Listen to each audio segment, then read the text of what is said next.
So now we are talking about polygon law and triangle law.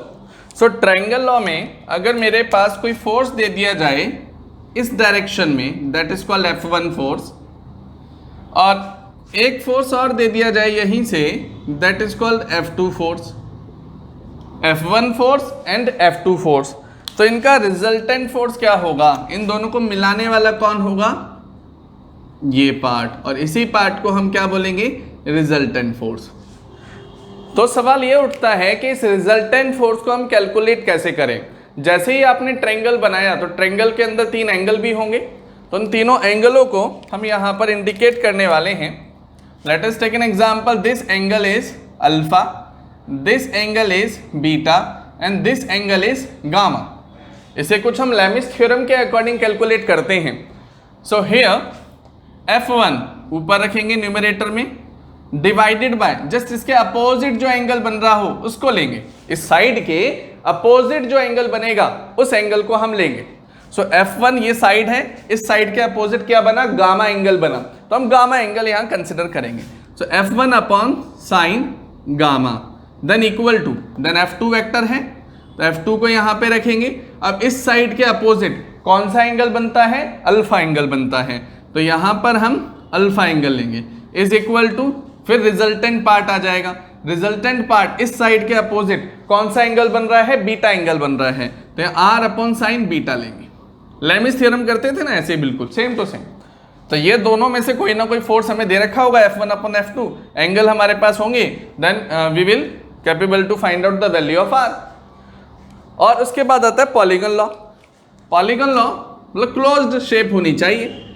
Let suppose F1 force यहां दे दिया, F2 force यहां दे दिया and F3 force यहां दे दिया, तो रिजल्टेंट कहां बनेगा, इसको ब्लॉक करने के लिए बनेगा, इसको क्लोज्ड फिगर बनाने के लिए बनेगा इधर।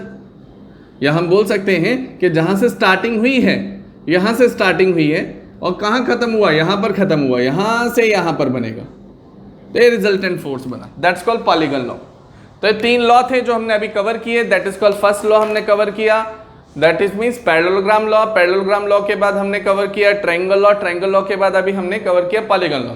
तो ये 3 लॉ थे और इन 3 लॉज के ऊपर अब हम न्यूमेरिकल प्रॉब्लम सॉल्व करने वाले हैं, जो कि बहुत इंपॉर्टेंट होने वाली है। अगर आप गेट की तैयारी कर रहे हैं या आप अपने इंजीनियरिंग एग्जाम्स की तैयारी कर रहे हैं तो उसमें ये प्रॉब्लम्स बहुत ज़्यादा रैंडमली पूछी गई हैं।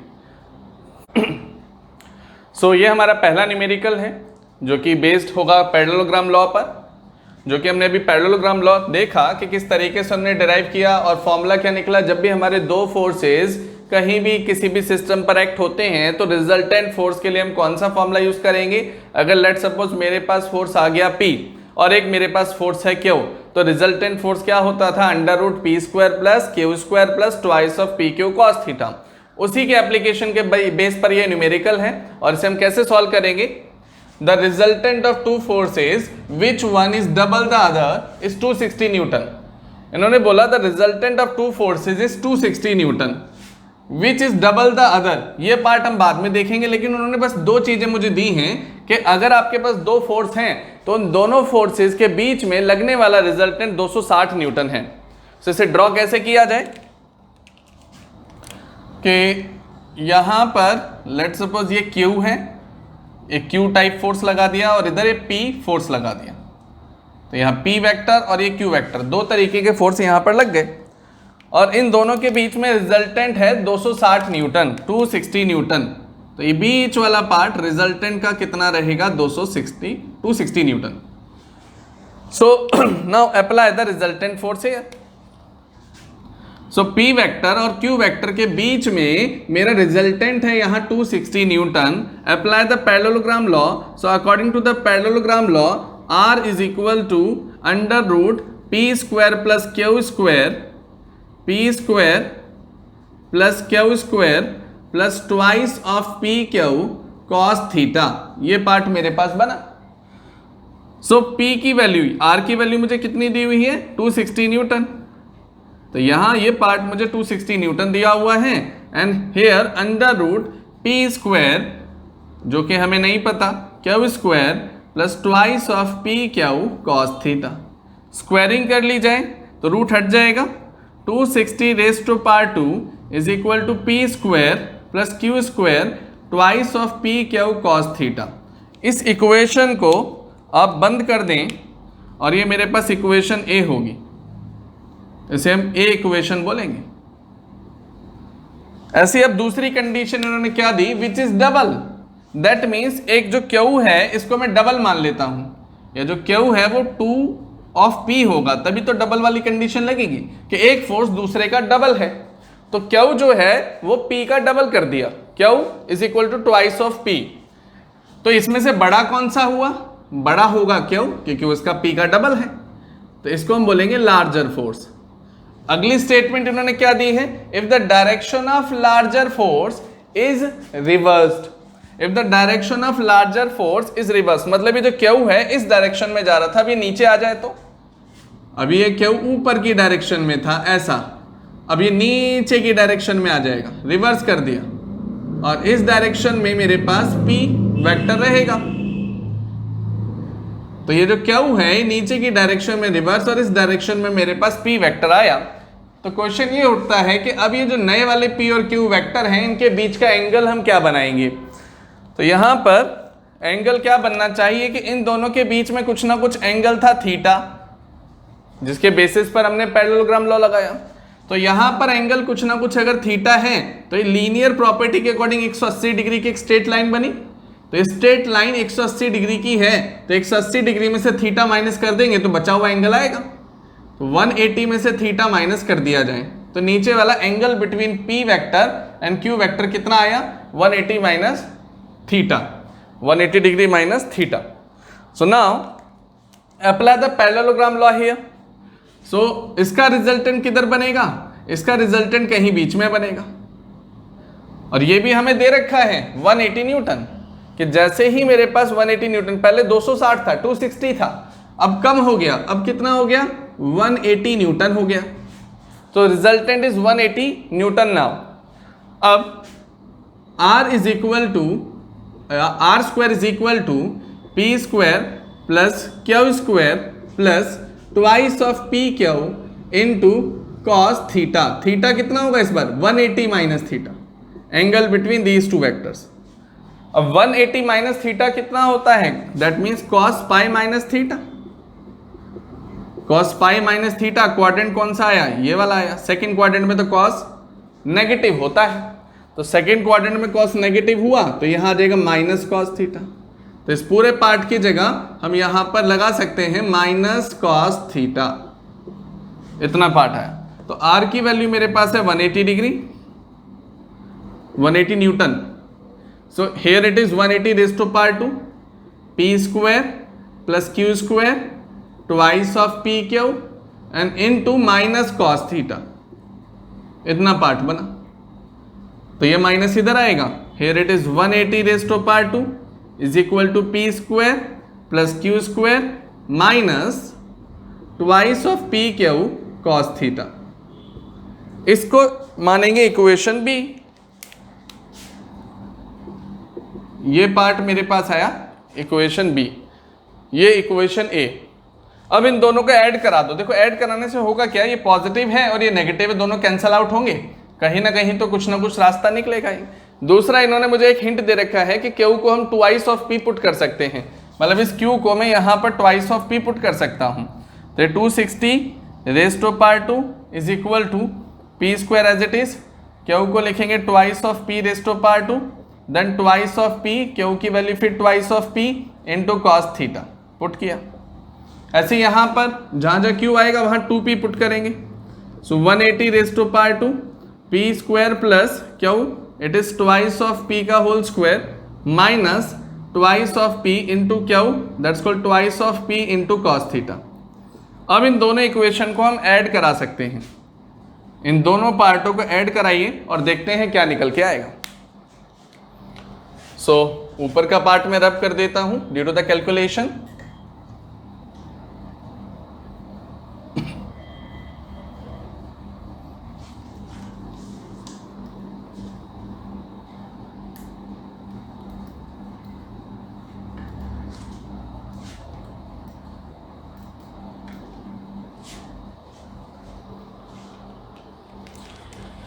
So now here it is 260 raised to power 2 is equal to p square plus q square plus twice of 2 to the 4. Here it is 4 times of p square into cos theta. फिर after then here it is 180 raised to power 2 is equal to p square. अच्छा q की value भी तो हमने put कर दी है, तो यहाँ ट्वाइस ऑफ p का स्क्वायर कितना हो जाएगा, 4 times of p square. Twice of p का square 4 times of p square, यहाँ twice of p square again 4 times of p square minus here it is 2 to the 4 times of p square into cos theta. इस पूरे part को हम add करना चाहते हैं तो ये प्लस माइनस कट जाएगा और यहाँ आ जाएगा 260 raise to power 2 plus 180 raise to power 2 is equal to twice of p square plus 8 times of p square. ये बना. अब इतना बनने के बाद ये आ जाएगा 10. सो here it is 10 times of p square. 26 का स्क्वायर कितना होता है, 26 का स्क्वायर होगा 6 7 6 6 7 6 00. 18 का होता है 324 देन आगे 00. तो ये आ जाएगा मेरे पास 67,000 32,000 अलग 600 और 400 को ऐड करेंगे देन 1000 प्लस 32 कर दें तो 33 हो जाएगा. 33 में 67 प्लस कर दो तो 1 लाख आएगा. 2 3 4 and 5 1 lakh. It is 10 times of p square. एक जीरो से एक जीरो कट गया. Now p square is equal to 1 2 3 and 4. So इसे रूट में कैद करेंगे तो 2 0 देन 2 0 बचेगा कितना, सिर्फ 2 0. तो ये p की वैल्यू मेरे पास आ गई 100 न्यूटन. जैसे p की वैल्यू आ जाए q की वैल्यू आ जाएगी, वो ट्वाइस था p के, तो q की वैल्यू आ जाएगी 2 इंटू 200 2 इंटू 100 गेटिंग 200 न्यूटन. तो यहां से मैंने p भी निकाल दिया और q भी निकाल दिया. अब लास्ट पार्ट क्या बचता है कि angle between these two vectors theta. So angle between these to vector के लिए हम क्या करें, चाहे इक्वेशन a में रख लो चाहे इक्वेशन b में रख दो, किसी भी एक इक्वेशन के अंदर वैल्यू पुट करो and then get the answer.